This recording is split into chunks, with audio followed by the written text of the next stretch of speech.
आणि आता पाहणार आहोत मुंबई त्याचबरोबर पुणे शहरातील टॉप 9 घडामोडी। मुंबईतील कंत्राटी बेस्ट कर्मचाऱ्यांचं आंदोलन, प्रतीक्षा नगर डेपोतील कंत्राटी कर्मचाऱ्यांचा 1 दिवसाचा संपामुळे 100 बेस्ट बसेस आज बंद, नोकरीमध्ये कायम करणं आणि वेतनवाढीची मागणी। राज्यातील वैद्यकीय महाविद्यालयांमध्ये स्तनपान कक्ष बांधणार, सामाजिक उत्तरदायित्व निधीतून 70 कक्ष साकारले जाणार।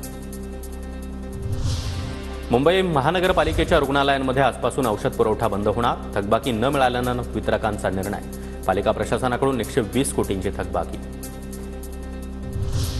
पुणे आणि कोथरूडमधील टेकड्यांच्या सुरक्षेसंदर्भात मंत्री चंद्रकांत पाटील यांनी पुण्यामध्ये बैठक घेतली। टेकड्यांच्या सुरक्षेसाठी उपाययोजनांसंदर्भात मुख्य वन अधीक्षकांकडून आढावा घेतला। शहरातील 17 टेकड्यांवर आता सीसीटीव्ही आणि फिरते गार्ड देखील नेमले जाणार। पुण्यातील राजगुरुनगरमध्ये यशवंतराव चव्हाण कला, क्रीडा आणि सांस्कृतिक स्पर्धेचं आयोजन, माजी खासदार शिवाजीराव आढळराव पाटील यांच्याकडून स्पर्धेचं उद्घाटन, स्पर्धकांचा मोठा सहभाग।